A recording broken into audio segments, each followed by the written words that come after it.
Assalamualaikum warahmatullahi wabarakatuh.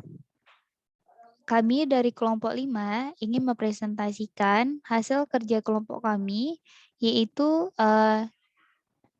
yang berjudul yaitu Improved Quantification Method of Crocin in Saffron Extract Using HPLC DAD After Qualification by HPLC DADMS. Yaitu peningkatan metode kuantifikasi crosins dalam ekstrak saffron menggunakan HPLC-DAD setelah kualifikasi oleh HPLC-DAD MS. Berikut anggota kelompok saya, yaitu saya sendiri Mutia Rahma dan rekan saya yaitu Nabila Maulida.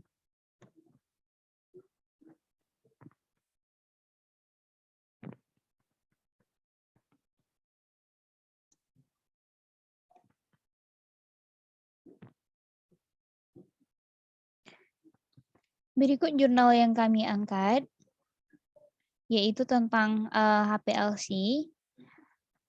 Nah, selanjutnya yaitu ada latar belakang. Yang pertama yaitu saffron dihasilkan dari stigmata merah Crocus sativus, tanaman milik keluarga Iridaceae, dan banyak digunakan untuk memasak. Senyawa utama dalam saffron ini adalah crocin, crocetin, picrocrocin, dan safranal. Perlu diketahui yaitu safranal ini adalah terpen aromatik yang bertanggung jawab atas aroma saffron. Beberapa sifat biologis saffron ini telah jelas dikaitkan dengan safranal seperti antidepresan, hipnotis, dan sifat analgesiknya. Kepahitan saffron dapat dikaitkan terutama dengan picrocrocin yang merupakan prekursor senyawa glikosilasi dari safranal. Sedikit yang diketahui tentang aktivitas biologisnya, karena picrocrocin ini tidak mudah tersedia untuk melakukan penelitian. Quercetin adalah diasid turunan karotenoid yang bertanggung jawab atas warna si saffron dan telah menunjukkan vasodilator, antioksidan, antidepresan, dan efek neuroprotektif.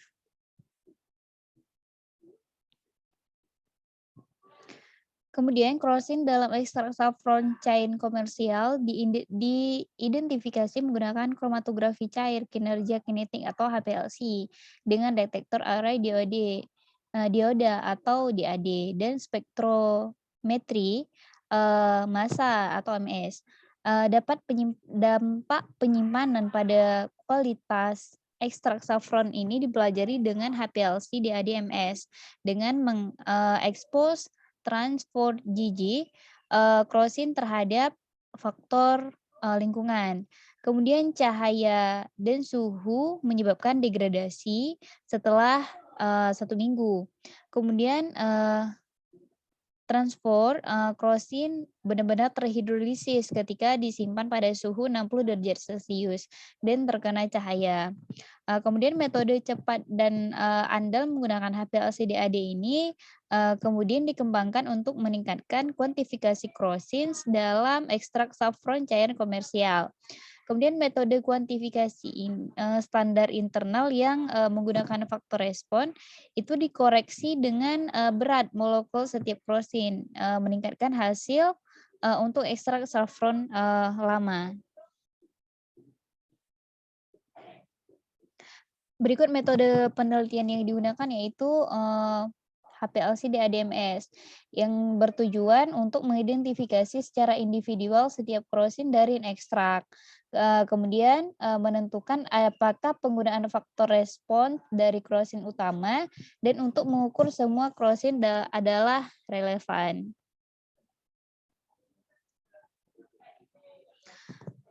Berikut bahan dan reagen yang digunakan. Yang pertama itu adalah stigmata saffron dibeli dari produsen di wilayah Khorasan ya, yaitu di Iran. Stigmata saffron ini termasuk kategori yang pertama menurut norma ISO dengan kadar air dan bahan volatil 8,3%, crocin 1% dari 82, Crossin E 1% dari 212,2 dan Safranal itu E 1% dari 35,4. Safranal komersial batch cair atau batch cair SAF 3C distandarisasi dengan 3,4% Crossin dan 2,6% Safranal.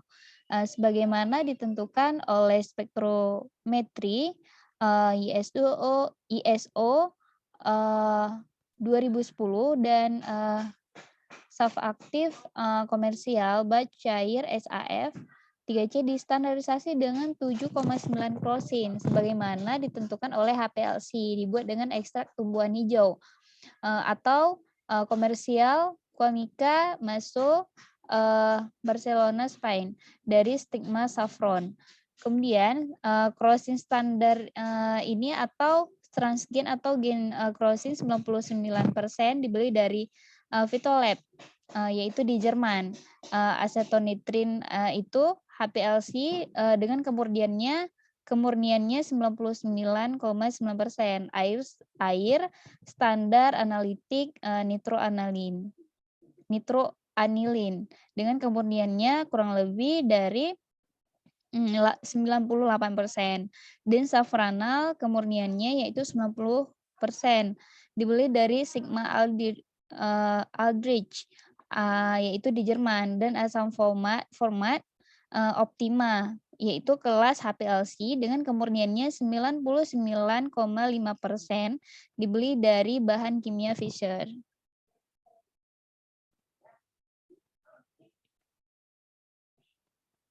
Berikut yaitu metode HPLC di ADMS. Sebelum analisis HPLC ini, setiap sampel itu disaring melalui membran selulosa asetat 0,2 mili. Kemudian 10 liter sampel disuntikan dalam Shimadzu Quadrupole tunggal LCMS 2020 yang dilengkapi dengan SPDM 20A diode array. Kemudian pemisahan kromatografi ini dilakukan pada kolom Sunfire C18 yaitu ukuran partikel pada 30 derajat Celcius. Fase gerak ini terdiri dari air dengan 0,1%, asam format dan asetonitril dengan 0,1%. Asam format itu menggunakan gradien berikut yaitu 0 sampai 5 menit yaitu 10% asetonitril, 5 sampai 17 menit 30% asetonitril. Kemudian 7 hingga 24 menit 40% asetonitril, 24 sampai 26 menit yaitu 60% asetonitril, 26 hingga 27 menit 60% asetonitril, 27 hingga 32 menit 80% asetonitril, 32 hingga 36 menit 10% asetonitril. Kemudian 36 hingga 42 menit keseimbangan kolom laju aliran diatur pada 0,4 mili per menit. Kemudian deteksi UV dilakukan sampai 190 nanometer sampai 550 nanometer.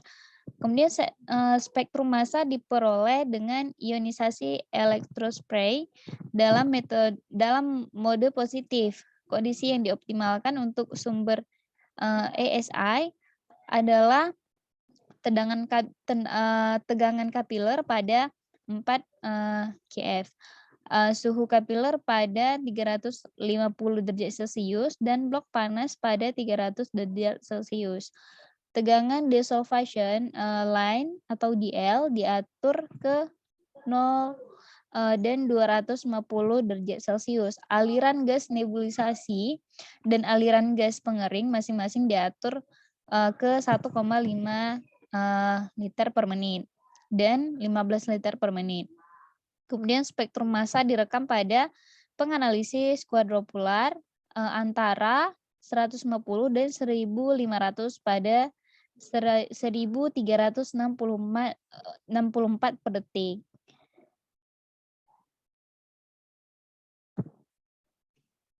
Selanjutnya yaitu ada kuantifikasi standar eksternal.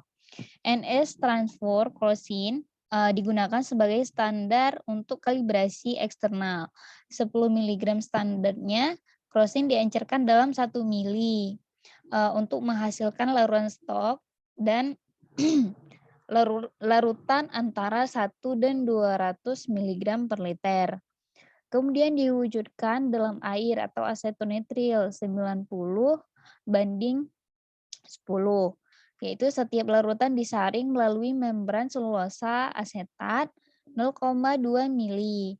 Kemudian semua sampel dan standar dianalisis dalam rangkap 3. Persamaan untuk kalibrasi ini adalah yaitu luas standar banding dengan kemiringan, yaitu di mana titik potong kurva kalibrasi. Regresi linear adalah Y sama dengan 93,339 dikali dengan min 19,480 dengan hasilnya yaitu 0,99. Batas deteksi atau LOD dan batas kuantifikasi itu atau LOQ ditentukan untuk crossin standar dari kurva kalibrasi sesuai dengan rumus. Berikut rumusnya yang ditampilkan pada slide. Kemudian yaitu kuantifikasi standar internal, yaitu larutan standar internal ini disiapkan dengan 250 mg. Yang dilarutkan dalam 5 mili metanol.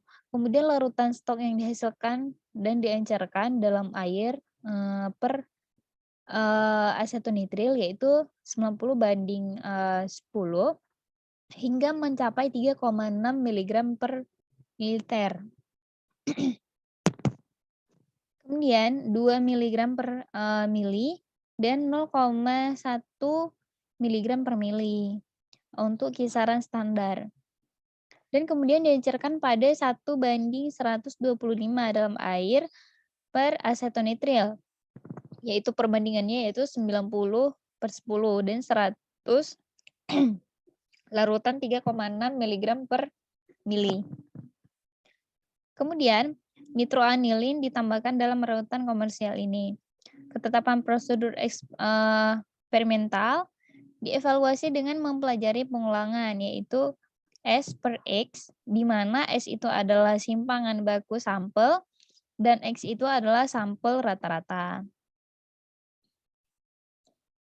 Berikut kurva dari ester quercetin yang telah dibahas tadi, yaitu sebuah standar dari transfer GG. Crossin disimpan di min 22 derajat Celcius, digunakan untuk membuat 5 larutan pada 200 mg per liter, yaitu 1 banding 5 dalam air per asetonitrile, yaitu perbandingannya 90 per 10. Kemudian dampak kondisi penyimpanan pada stabilitas crossin ini dibandingkan dengan modulasi suhu dan paparan cahaya. Kemudian hasil yang diperoleh segera setelah preparasi sampel crossin ini dibandingkan dengan yang diperoleh dengan sampel yang disimpan selama 1 minggu dalam kondisi yang berbeda. Kemudian sampel crossin DR disimpan pada suhu kamar dalam labu terlindungi dari cahaya dengan aluminium. Kemudian sampel crossin LR disimpan dalam labu yang terkena cahaya dan suhu kamar. Sampel crossin D60 disimpan pada suhu 60 derajat Celcius dalam labu terlindungi dari cahaya dengan aluminium foil.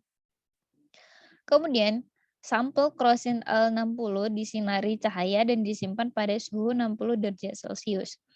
Kemudian dampak kondisi penyimpanan yang stabil crossin ini juga dibandingkan dengan memodulasi suhu dan paparan cahaya. Kemudian hasil yang diperoleh segera setelah preparasi sampel kunyit dibandingkan dengan yang diperoleh dengan sampel yang disimpan selama 1 minggu dalam kondisi yang berbeda. Sampel kunyit ini disimpan pada suhu kamar dalam labor terlindung dari cahaya dengan aluminium foil. Sampel kunyit LR disimpan dalam labu yang terkena cahaya dan suhu kamar. Sampel saffron D60 disimpan pada suhu 60 derajat Celcius dalam labu terlindung dari cahaya dengan aluminium foil. Kemudian sampel kunyit L60 disinari cahaya dan disimpan pada suhu 60 derajat Celcius.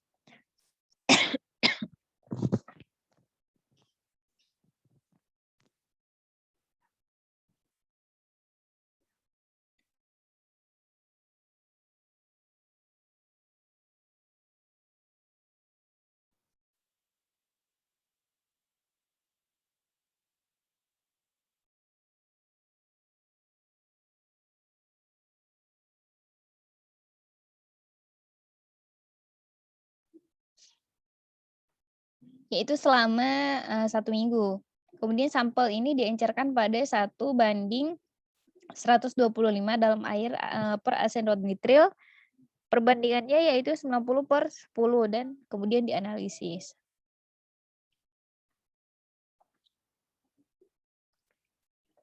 Baik, selanjutnya hasil dan pembahasannya akan dijelaskan oleh teman saya Nabila Maulida. Selanjutnya saya akan menjelaskan tentang hasil dan pembahasan. Yang pertama yaitu identifikasi Crokins menggunakan HPLC DID MS atau High Performance Liquid Chromatography Diode Array Detector Mass Spectrophotometry. Crokins diidentifikasi di SARF aktif, batch cair SAF 3C190302L sebelum dikuantifikasi. Selanjutnya, Crokins yang diidentifikasi berbeda diberi nama dengan singkatan CTE R1, R2 berdasarkan 3 karakteristik utama, yaitu yang pertama cis atau trans diisomerisasi atau C per T, yang kedua jumlah glukosa dari 1 sampai 5 kali, dan yang ketiga struktur R1 dan R2 yang sesuai dengan bentuk asam, glukosa, gentiobiose, neapolitanosa, atau triglukosa. Selanjutnya, 10 krokin dielusi antara 16,5 dan 29,4 menit. 4 nitroanilin digunakan sebagai standar internal dan dielusi pada 23,4 menit, atau tidak ada krokin yang dipolusi dengan 4 nitroanilin. Crokins diidentifikasi oleh MS, karena jumlah heksosa dapat disimpulkan dari berat molekul yang disediakan oleh spektrum massa.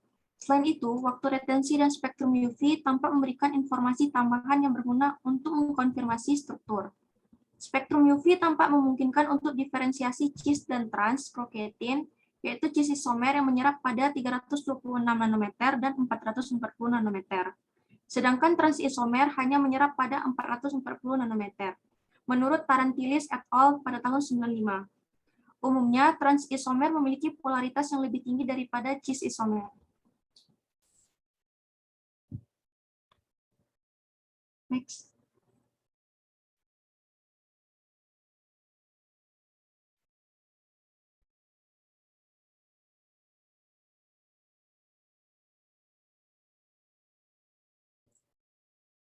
Selanjutnya adalah dampak penyimpanan pada konsentrasi total krokin.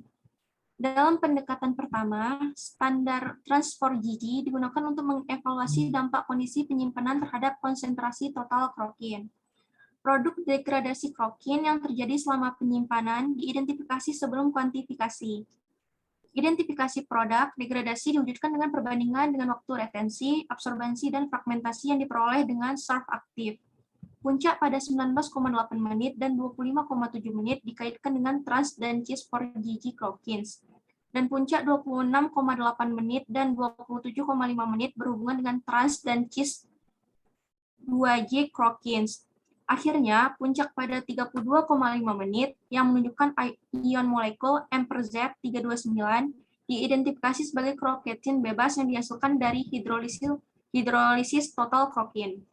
Dapat dilihat pada tabel di bawah yaitu karakteristik utama dan persentase relatif dari produk degradasi dari trans 4GG krokin, yaitu penurunan awal transfer gigi krokin dan peningkatan produk degradasi, terutama kroketin. Jelas menunjukkan dampak paparan cahaya dan pada suhu transfer gigi stabilitas krokin dari pengamatan ini. Dan dapat kita simpulkan bahwa kondisi penyimpanan sangat mempengaruhi nasib krokins. Next.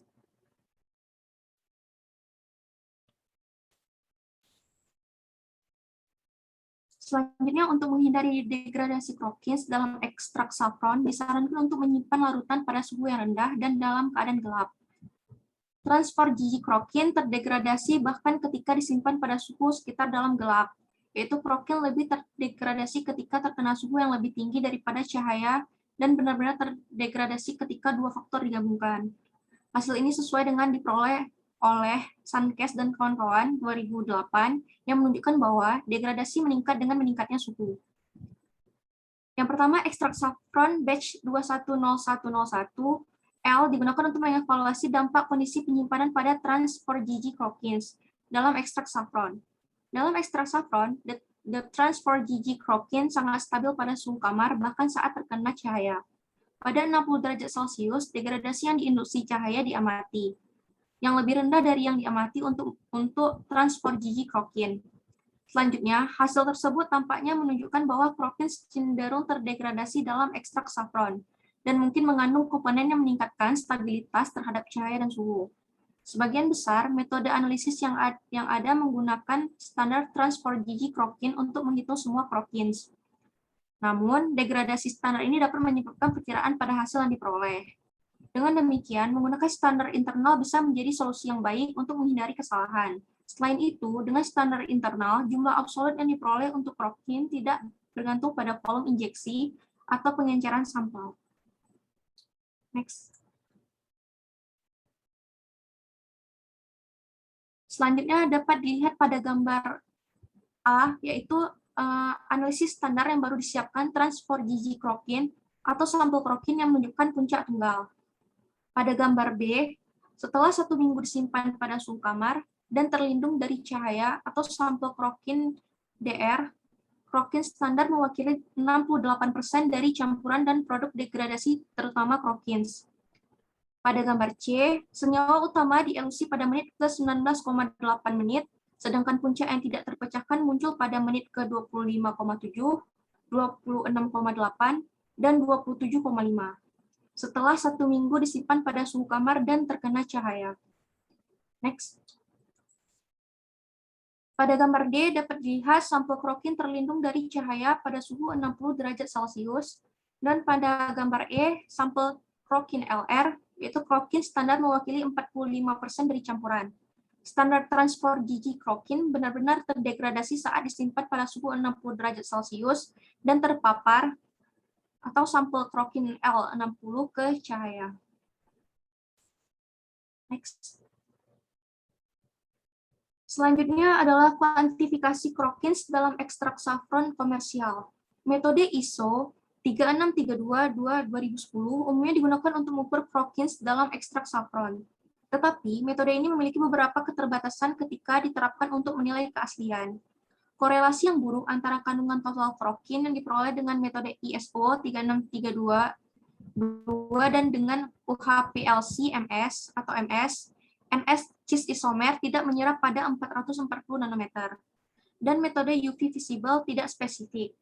Krokins dapat diidentifikasi dan diukur menggunakan MS yang digabungkan ke HPLC dan ke DAD.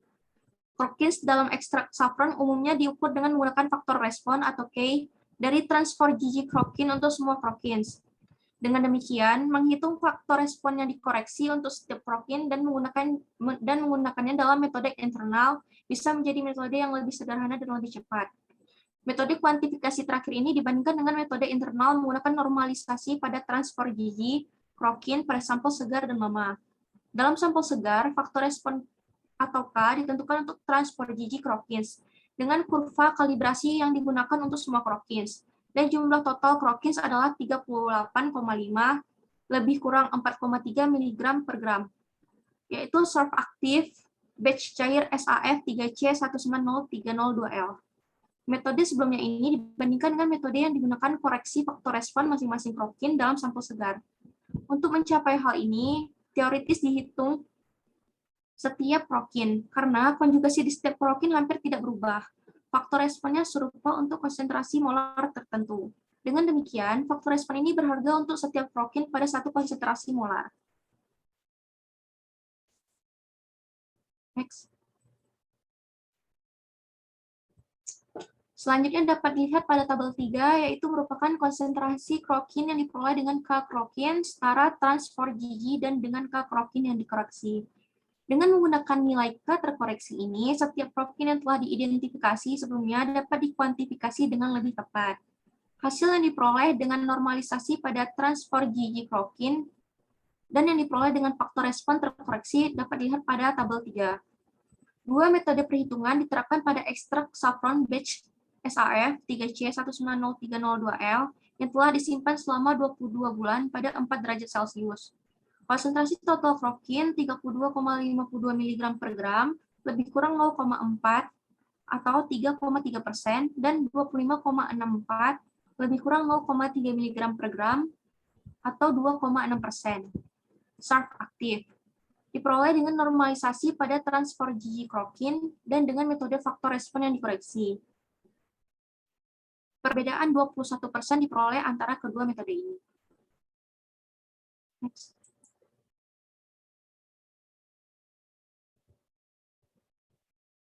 Kehadiran krokins yang kurang terglikosilasi cenderung mengurangi massa krokins dan menjelaskan perbedaan antara dua metode perhitungan. Dalam ekstrak saffron segar berkualitas baik, masing-masing metode ini dapat digunakan secara merata karena sampel mengandung sebagian besar krokin dengan 4 bagian glukosa.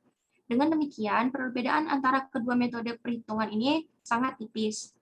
Di sisi lain, dalam batch lama, krokin utama terdegradasi. Dengan demikian, normalisasi pada trans 4GG krokin dapat dilebih-lebihkan oleh konsentrasi total krokin. Normalisasi aktif trans 4GG krokin dapat diterima untuk sampel segar, tetapi tidak dapat diandalkan untuk mengukur krokin dalam sampel yang sudah rusak atau lama. Akibatnya, penggunaan K terkoreksi diperlukan untuk kuantifikasi akurat krokins dalam ekstrak saffron tua. Next. Kesimpulan yang kami dapatkan yaitu yang pertama adalah dalam penelitian ini 10 krokins telah diidentifikasi dalam ekstrak saffron menggunakan HPLC di ADMS dan stabilitas terhadap cahaya, udara, dan suhu trans 4GG krokin yang umumnya digunakan sebagai standar untuk kuantifikasi krokin yang telah dievaluasi. Selanjutnya, yang kedua, telah ditunjukkan bahwa suhu menginduksi degradasi krokin yang lebih parah daripada paparan cahaya. Ketidakstabilan ini dapat menyebabkan hasil kuantifikasi yang palsu. Selain itu, telah terbukti bahwa krokins lebih stabil dalam ekstrak saffron. Yang ketiga yaitu untuk mengatasi masalah ini, 10 krokins yang diidentifikasi di atas dalam ekstrak saffron dikuantifikasi menggunakan metode kuantifikasi standar internal dengan normalisasi pada trans 4GG krokin. Dan yang terakhir yaitu adalah faktor respon yang dikoreksi diterapkan pada metode kuantifikasi standar internal yang mengarah ke hasil yang lebih akurat dan ekstrak saffron lama bila dibandingkan dengan hasil yang diperoleh dengan normalisasi pada trans 4GG krokin. Sekian presentasi dari kelompok kami, lebih dan kurang kami mohon maaf. Assalamualaikum warahmatullahi wabarakatuh.